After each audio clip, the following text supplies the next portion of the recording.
bubbly 5-year-old. And I know she was not there no more. She was screaming. When she woke up, she said they killed me. She thought she was dead.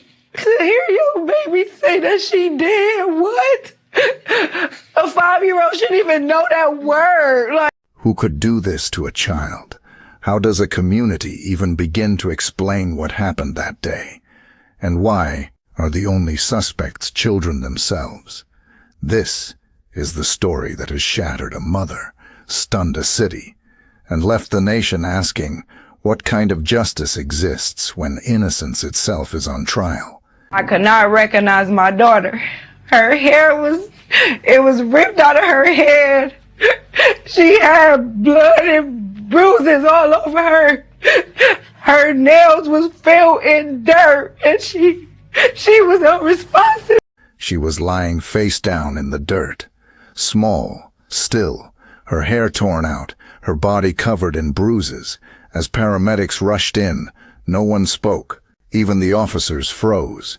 What they saw didn't look like a 5-year-old anymore. It looked like something broken. Who could do this to a child? And how could children, other children, be the ones accused? This is the Cleveland case that left an entire city asking one question: where is justice for Amari? Welcome to True Crime Story Videos. Every face you'll see here once had dreams, laughter, and people who loved them.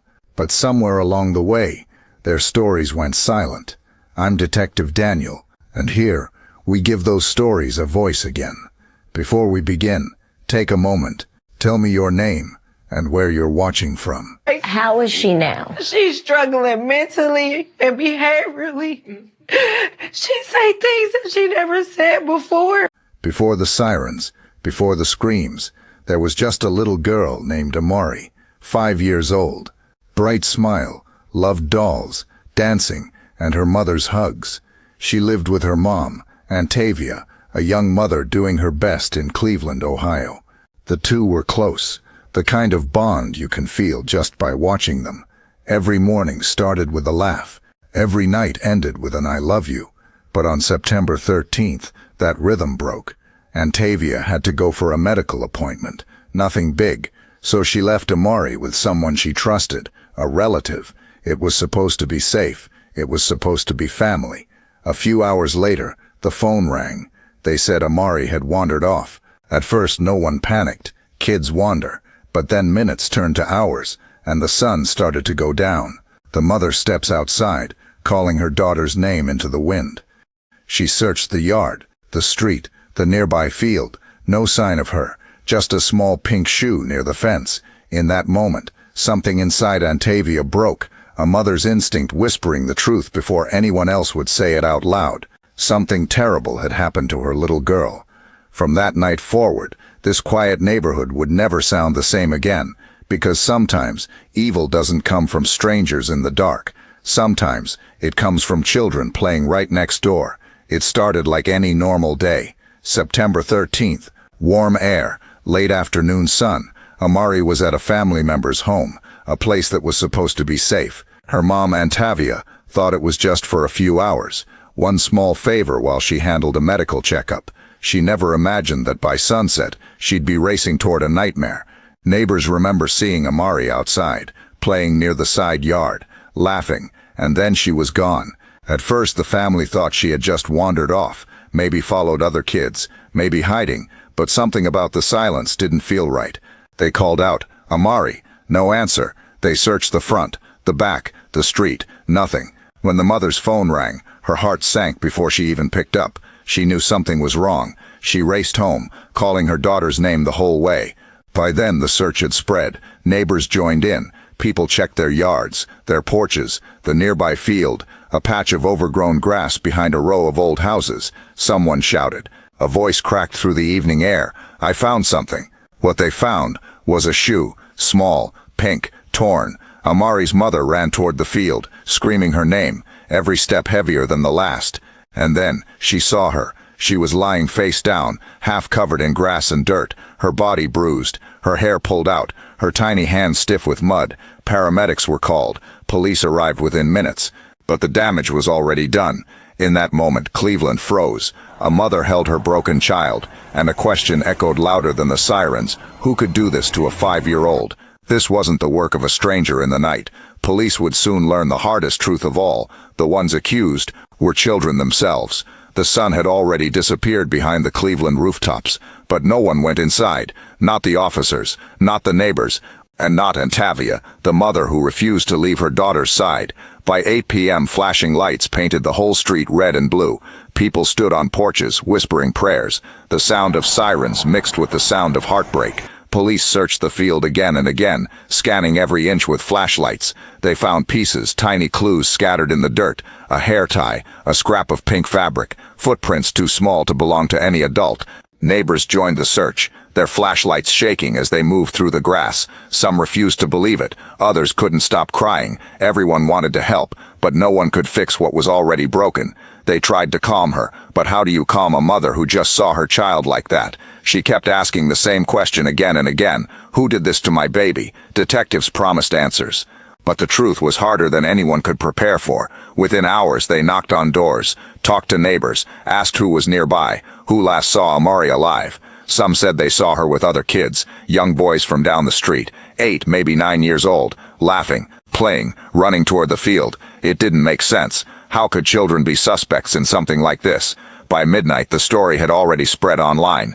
People were angry, afraid, and confused. Dozens of neighbors gathered, candles in hand. They prayed, they cried, and they waited for answers that would change everything. Inside the hospital, Amari fought for her life. Outside, the city searched for the truth. By dawn, detectives had their first lead, and what they found next would shock even the most experienced officers. By morning, the quiet Cleveland block was a crime scene. Yellow tape cut across the grass like a wound. Detectives marked the ground, one flag at a time. Every inch was documented, every footprint photographed. This wasn't random, it was deliberate, and it looked brutal. Detectives knew one thing right away. Whoever hurt this child knew the area. No forced entry, no car tracks, no strangers spotted. They started with interviews, family, neighbors, kids who lived nearby. One by one, stories began to overlap. A group of boys, 8, 9, and 10 years old, had been playing in that same field hours before Amari disappeared. When detectives asked what they saw, the answers didn't line up. One said she went home, another said she followed them, a third said nothing at all. The truth was buried under fear. They gathered what little they had, fibers, dirt, strands of hair. They took statements, searched phones, looked for video. But this was a small neighborhood. No cameras, no witnesses. While detectives built their case, Amari lay in a hospital bed, bruised, bandaged, barely opening her eyes. The doctors couldn't believe what they saw. The injuries weren't from a fall. They were violent, targeted. By day 2, local news caught the story. Headlines spread fast, but details were missing, on purpose, because the suspects weren't adults. They were kids. Kids barely old enough to tie their own shoes. Police couldn't release names, couldn't file adult charges. The law didn't have a place for this kind of evil. They questioned parents, compared timelines, ran DNA tests, but everything kept leading back to the same group of boys, children who once played tag with Amari, now accused of destroying her childhood. Behind the scenes, detectives argued over what to do next. How do you charge an 8-year-old? How do you explain that to the public? How do you explain it to a mother who just wants justice? She told reporters, "My baby didn't just fall. My baby was attacked." Her pain cut through every word. Her voice trembled, part grief, part rage. And yes, the details were too graphic to release. But with the suspects so young, the law tied their hands. No arrests, no mugshots, just paperwork, and a mother who felt the system had turned its back on her. For detectives, it was the kind of case that haunts you. For Aunt Tavia, it was the kind of wound that never heals. Days passed, the field was cleared, the cameras left, but the questions didn't stop. Everyone wanted justice. No one knew how to find it, and just when the story seemed to fade, a new voice online brought it roaring back, a mother who refused to stay silent. Days after the field was cleared, Cleveland was still whispering, but one woman refused to be quiet. "My baby didn't deserve this. My baby was 5, and they did nothing." It started with one post, a cry for help, and within hours, it became a movement. The story of a little girl, broken and bruised, now echoed across the country. For weeks the police had stayed silent. No charges, no names, no justice. Reporters tried to reach investigators. Officials said, "We can't comment. The suspects are minors." But for a grieving mother, that answer wasn't enough. She demanded answers. She begged the city to look again, to treat her daughter like she mattered. Then came the twist. One detective leaked part of a report. It confirmed what many had feared. The suspects weren't men. They were kids, 3 boys ages 8, 9, and 10. They lived nearby. They played in the same streets. And on that September day, they crossed a line no one thought children could cross. People wanted arrests, but the law didn't allow it. Under Ohio law, children under 10 cannot be charged with a crime. The revelation hit like thunder. How do you punish children for something so cruel? How do you explain to a mother that no one will ever stand trial for what happened to her child? Community leaders spoke out. Everyone demanded justice, but the system stayed still. Behind those doors, investigators wrapped up their files. No charges, no hearings, just a case marked closed, no criminal jurisdiction. For Aunt Tavia, that wasn't an ending. It was betrayal. She said, they took her childhood, they took her voice. And now the law says it doesn't matter because they're young. People listened, they cried, they donated. The story reached national news. But still, nothing changed. The twist wasn't that the suspects were children. The twist was that the system was too. This wasn't just a crime scene anymore. It was a mirror, showing how fragile justice can be when the victims are small, and the truth even smaller. By the end of that week, one thing was clear. There would be no courtroom, no sentencing, and no closure. Just questions that refused to fade. In the weeks that followed, Cleveland wasn't just grieving, it was guessing. Everyone had a theory. Everyone had an opinion, and no one had peace. Some believed the boys acted out of cruelty, saying they mimicked what they'd seen in violent homes or online. Others believed there was more to it, that maybe they weren't alone, that maybe someone older was there too. Neighbors whispered about a backyard where the kids often gathered, about rough games that turned darker, about things no one wanted to believe a child could do. But every rumor led to the same dead end. No proof, no witnesses, no justice. Police held one briefing. Short, cautious, and cold. They repeated the same line. This is an active juvenile matter. Details cannot be shared. To the mother, it sounded like another way to say nothing. She told reporters, if those were my child's hands that did this, I'd still want answers. Accountability shouldn't have an age. But what does justice look like when the suspects are 8 years old? When they don't even understand what prison is? When the law says they're too young to face it? Some experts said therapy, not punishment. Others said reform laws must change. And then there were those who said, this wasn't just a case, it was a symptom of something deeper. They asked, what happens when kids grow up seeing violence instead of love? When parents are fighting their own battles? When systems fail before children even learn right from wrong? Those questions echoed through Cleveland and beyond.